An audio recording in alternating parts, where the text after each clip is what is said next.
Assalamualaikum warahmatullahi wabarakatuh. Waalaikumsalam warahmatullahi wabarakatuh.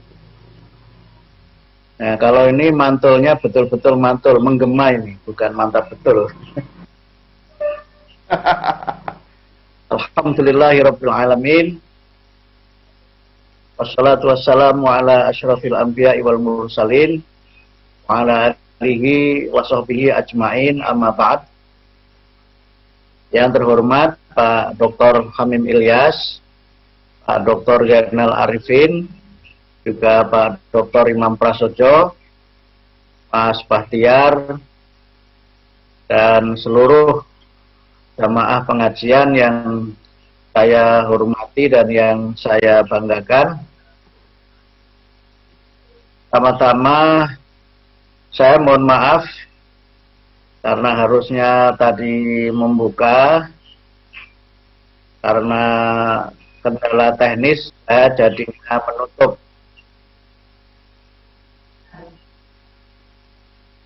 Tapi ada hikmahnya, karena tugas saya menjadi lebih ringan.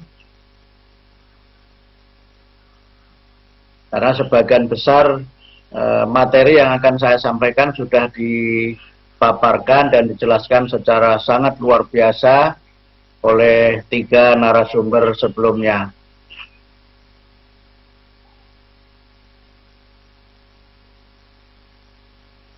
Yang kedua, karena ini sudah jam 21.59, jadi saya ingin bicara tidak lebih dari 7 menit.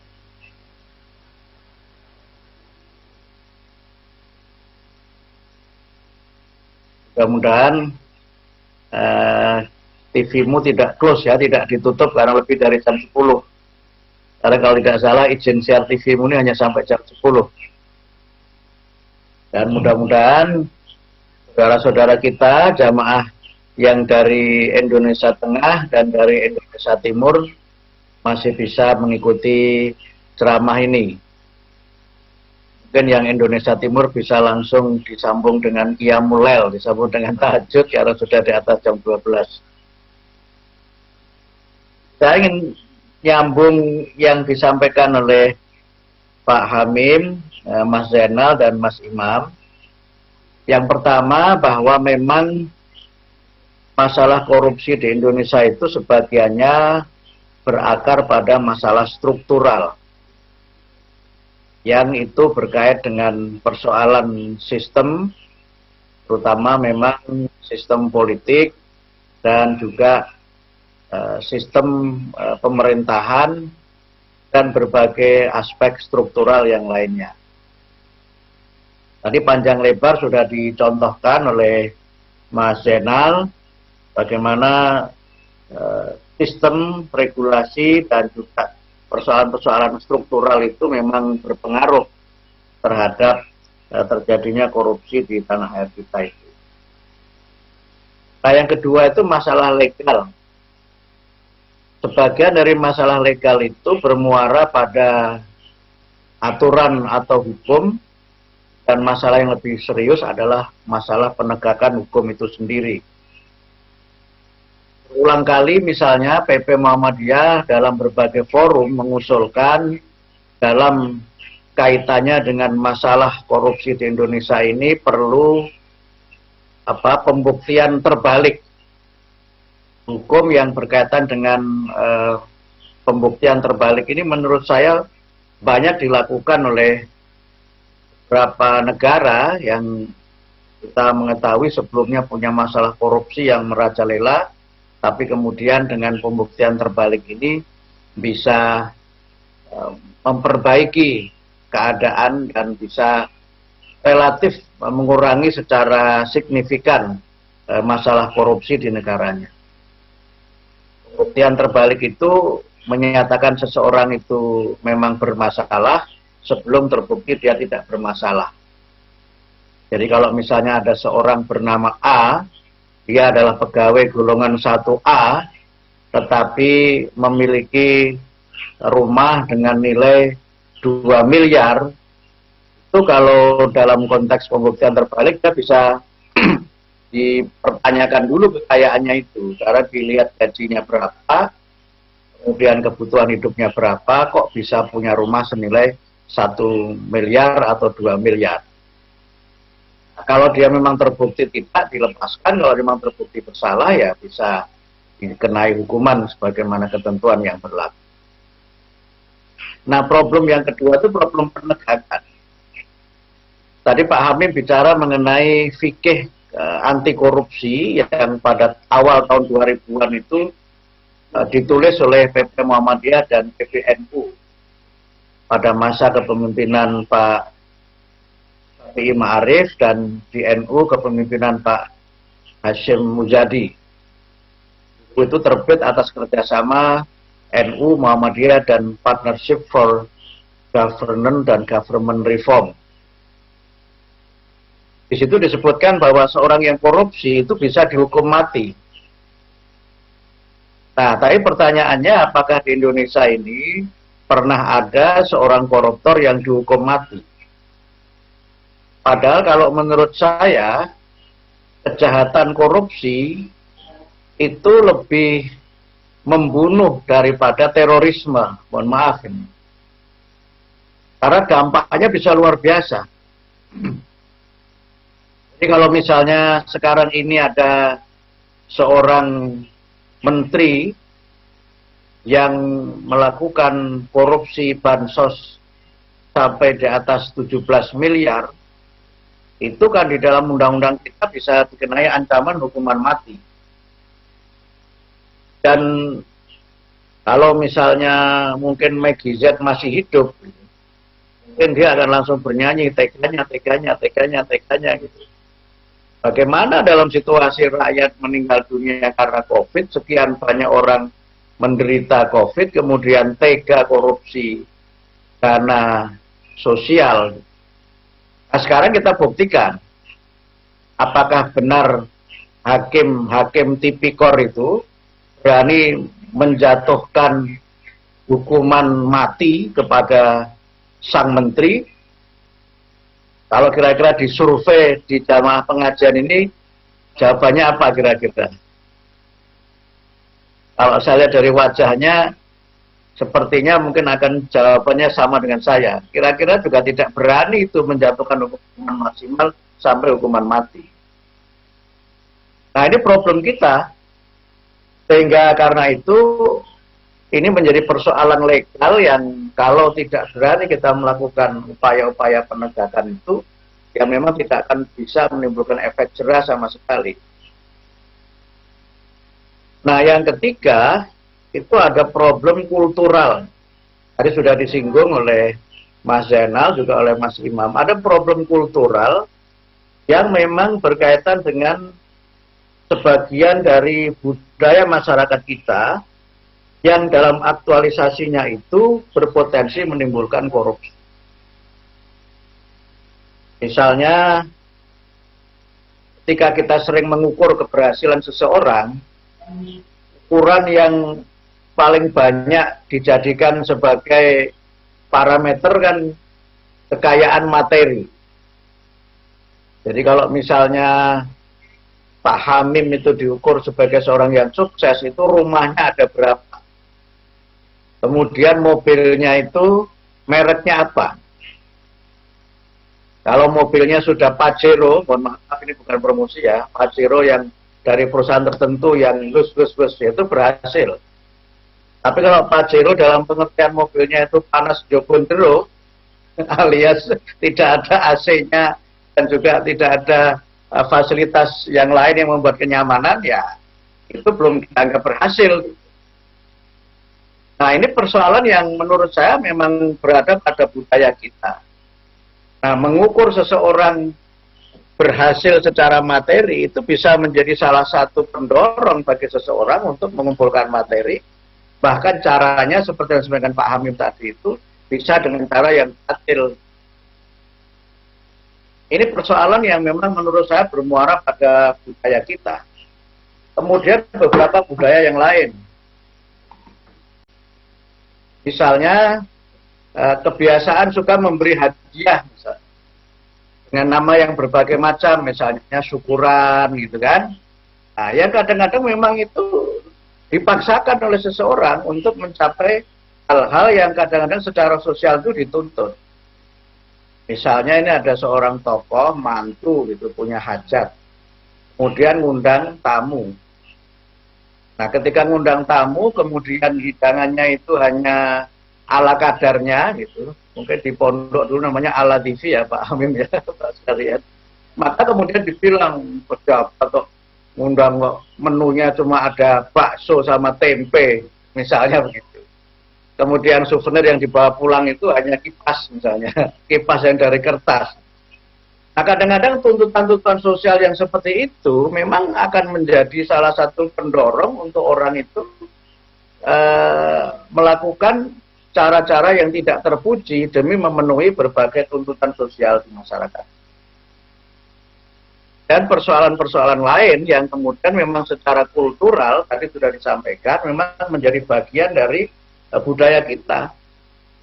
Ada orang mau nyalon bupati, kok nggak bagi-bagi sama sekali, itu mungkin dikritik. Ini mau nyalon bupati apa takziah, kira-kira begitu.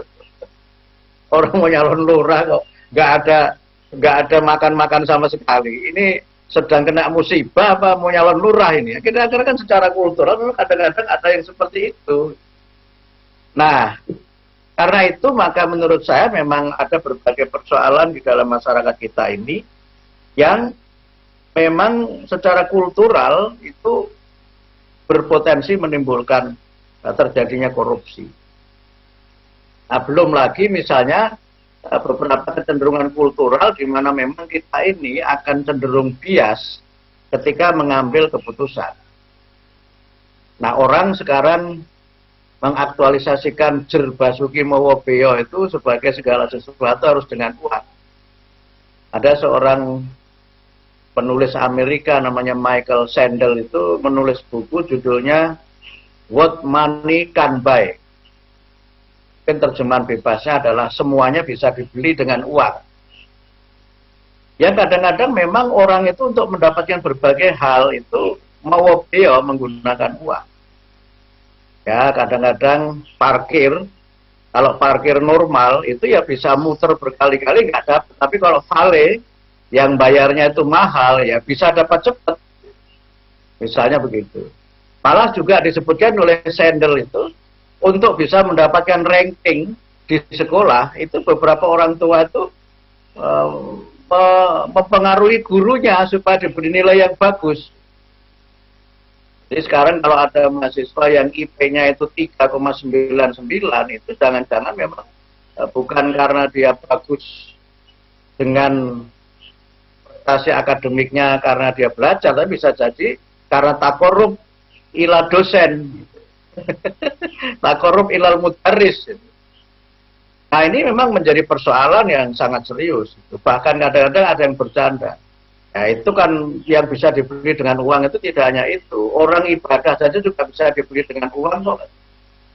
Kalau ibadah haji itu ibadah haji biasa, itu kan ngantrinya bisa beberapa daerah bisa di atas 20 tahun, bisa di atas 30 tahun. Tapi kalau hajinya itu haji mandiri yang biayanya mahal, bisa nggak pakai antri itu.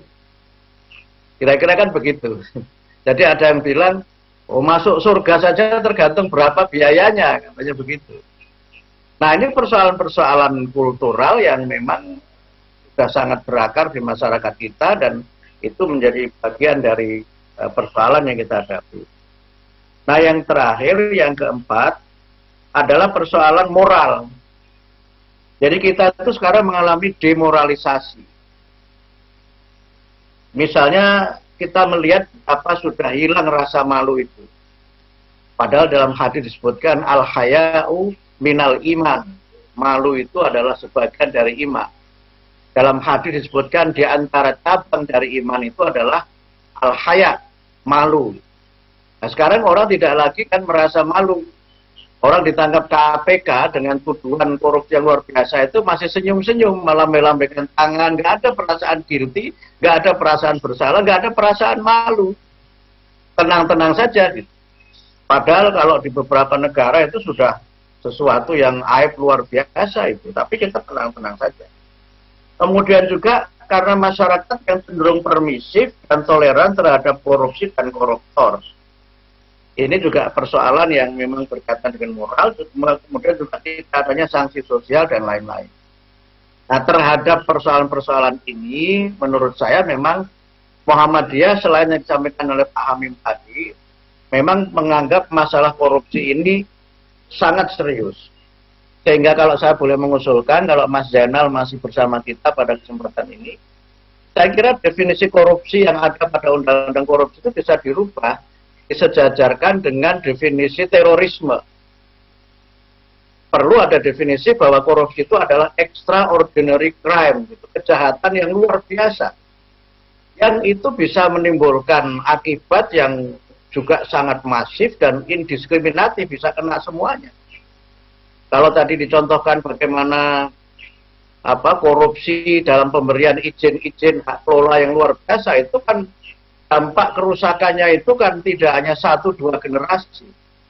Karena itu memperkuat Mas Hamim tadi ketika disebutkan bahwa la tufsidu fil ard, jangan membuat kerusakan di muka bumi, itu terjemahan Muhammad As'ad dalam The Message of the Quran itu adalah don't make any corruption on earth. Jangan membuat korupsi di muka bumi. Jadi dia menerjemahkan fasad itu dengan korupsi. Menarik ini Muhammad As'ad ini. Nah, ini soal definisi ini. Ini mungkin Mas Zainal bisa bersama dengan kami dan bisa memperjuangkan ini sebagai bagian dari aspirasi Muhammadiyah. Kemudian yang kedua, pada beberapa hal yang berkaitan dengan pemahaman agama. Mungkin tadi disampaikan oleh Mas Hamim soal bagaimana orang memperoleh harta secara halal. Halal itu kan selama ini didefinisikan sebatas halal secara dzatiyah. Nggak sampai definisi Majelis Ulama bahwa satu produk itu halal, termasuk air putih juga dipastikan halal. Saya baru tahu juga ada air putih yang mungkin tidak halal ya. Tapi oleh MUI harus ada halal air putih gitu. Malah sekarang orang meningkat sampai sepatu juga halal, tas juga halal itu. Tapi dzatiyahnya, materinya. Padahal kalau kita baca di dalam Al-Quran, menurut saya halal itu kan ada 4. Ada halal secara dzatiyah. Kemudian yang kedua, halal dari sisi prosesnya. Ya, sapi itu halal, tapi kalau menyembelihnya tidak menyebut nama Allah itu menjadi haram. Proses. Kemudian yang ketiga itu halal dari sisi cara memperolehnya. Tadi yang Hamim sebut itu. Wala ta'kulu amwalakum bainakum bil batil wa tutlu biha ilal hukam litakulu fariqum min amwalin nasi bil itsmi wa antum ta'lamun. Itu kan halal, cara memperolehnya itu harus kita peroleh dengan cara yang betul-betul halal. Walaupun secara legal itu benar, tapi sesungguhnya substansinya dia mengelabui hukum, itu menjadi haram. Nah, yang keempat itu halal pada saat mengkonsumsinya. Jadi jangan kita itu israf, jangan kita itu berlebih-lebihan. Itu kan halal ketika mengkonsumsi. Nah, orang itu cenderung menjadi korup itu ketika dia berlebih-lebihan dalam konsumsi itu sebagiannya. Sehingga definisi halal itu memang perlu kita rekonstruksi kembali, tidak sekedar halal secara dzatiyah. Kemudian beberapa hal yang tadi disampaikan oleh Mas Hamim, tapi mungkin belum dibahas secara khusus. Kalau dosa korupsi itu makfu tidak, diampuni tidak. Karena tadi yang dicontohkan mengenai orang yang haji itu ibadah, kemudian korupsi itu kebiasaan, itu kan seakan-akan ada remunerasi gitu. Seakan-akan kalau orang itu pahalanya banyak, kemudian korupsinya bisa dihapus dosanya. Jadi banyak kan orang yang kemudian begitu mendarat kembali di tanah air setelah pulang umroh atau haji langsung ditangkap KPK. Nah, ini menurut saya perlu ada ini Mas Hamim, tafsir-tafsir yang bapak-bapak yang di Alitarji ini perlu ada tafsir-tafsir baru ini. Gitu. Kalau soal harta hasil korupsi disedekahkan, itu apakah termasuk membersihkan harta? Hartanya bisa menjadi bersih dengan cara itu. Nah, tafsir-tafsir begini ini menurut saya memang perlu kita lakukan upaya-upaya untuk ada reinterpretasi. Kemudian secara legal, Mas Zainal, nanti bisa kita bersama-sama kita bicarakan bagaimana memang pembuktian terbalik ini bisa menjadi bagian dari kita membangun sistem hukum yang berpihak kepada pemberantasan korupsi. Nah, yang terakhir ya memang perlu ada revolusi mental dan revolusi budaya. Ini menurut saya memang penting karena kadang-kadang hal yang besar itu dimulai hal yang sangat kecil. Ibu-ibu kalau bapaknya tiba-tiba sekarang ini uang belanjanya mulai berkurang, mungkin perlu dicek. Saya sering menceritakan ini, ada seorang ibu yang datang ke rumah kantor seorang anggota atau seorang pejabat negara lah. Karena ini kok beberapa kali kok maishahnya berkurang. Kemudian ketika datang ke kantor, suaminya sedang keluar sebentar, sang ibu ini buka laci meja kerja suaminya itu. Ketika membuka laci meja kerja suaminya, sang ibu itu menemukan uang dalam jumlah yang banyak. Nah, kemudian sang ibu ini tanya kepada suaminya, "Pak, ini kok ada uang banyak di laci, ini uang apa?" Nah, dengan celinguan, campur baur gitu, suaminya menjawab, "Itu uang sial, Bu." Maksudnya uang sial apa? Sudah saya sembunyikan, masih ketahuan juga. Jadi kira-kira budaya seperti ini perlu kita bangun gitu. Kalau tiba-tiba ada suami yang maishahnya tiba-tiba terlalu banyak juga ditanya, kok tiba-tiba banyak? Orang setahu saya gajinya bapak itu 6 koma. Itu setelah tanggal 6 langsung koma. Biasanya ini kok jadi banyak, jadi 6M misalnya gitu. Itu kan perlu gitu kita tanyakan. Kemudian budaya untuk tidak menyalahi aturan. Bagian kita ini kan masih bangga kan kalau misalnya pulang kampung dengan kendaraan kantor gitu. Padahal itu kendaraan kantor bukan kendaraan dirinya. Bagian masih bangga kalau kendaraan kantor bisa dibawa pulang misalnya. Padahal itu kan aturannya kan nggak boleh. Karena itu mesti akan berpotensi untuk digunakan di luar kepentingan yang berhubungan dengan kepentingan kantor. Nah, budaya yang kecil-kecil seperti ini harus kita bangun. Termasuk ketika sekolah, anak itu kita biasakan untuk tidak cheating ya, tidak nyontek. Nah, menutup ceramah saya ini, Mas, ternyata saya melanggar aturan ini hampir 20 menit ini, mohon maaf. Yeah. Ini korupsi juga ini mungkin. Itu saya ingin mengajak Bapak sekalian untuk mengamalkan hadis Nabi.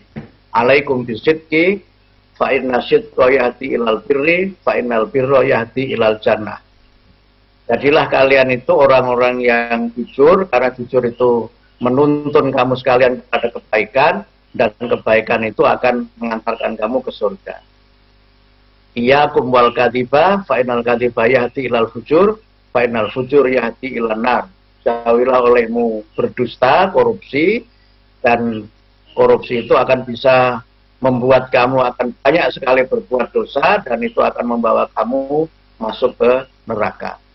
Ini hadis ini sahih dalam beberapa catatan para ahli hadis, dan karena itu maka dalam kaitan kita berbicara mengenai masalah korupsi dan solusinya ini, ya mari kita bangun mulai dari kita sendiri, mulai dari yang terkecil di keluarga kita, budaya yang bersih, budaya anti korupsi, kemudian beberapa hal yang berkaitan dengan faktor-faktor ekstrinsik dan berbagai hal lain yang berkaitan dengan persoalan politik, persoalan hukum, dan persoalan lain yang berkaitan dengan sistem dan struktur, ya kita bisa selesaikan dengan berbagai jaringan yang kita miliki dan dengan berbagai kelembagaan yang memang secara kewenangan bertanggung jawab untuk pemberantasan korupsi itu. Saya kira demikian, Mas Batiar. Saya mohon maaf yang sebesar-besarnya, ternyata 7 kali 3 yang saya sampaikan bukan 7 menit tapi 7 kali 3, 21 menit. Saya mohon maaf yang sebesar-besarnya jika ada kekurangan. Dan menutup ini saya ingin menyampaikan terima kasih kepada Pak Dr. Hamim Ilyas, kepada Pak Dr. Zainal Arifin, dan juga kepada Pak Dr. Imam Prasojo atas ilmu yang telah diberikan kepada para peserta dan warga persyarikatan. Kemudian juga saya mohon maaf mewakili tim dari PSDM atas ketidaknyamanan tadi, sempat menggema, sempat ada echo itu. Saya kira itu murni karena teknis, bukan karena ada yang menyadap pengajian ini dan menghambat supaya kita tidak bicara tentang korupsi. Saya kira demikian, mudah-mudahan ikhtiar kita untuk bisa mengurangi, apalagi mungkin sampai pada tingkat menghapuskan korupsi di tanah air kita ini bisa mendapatkan pertolongan dan kemudahan dari Allah.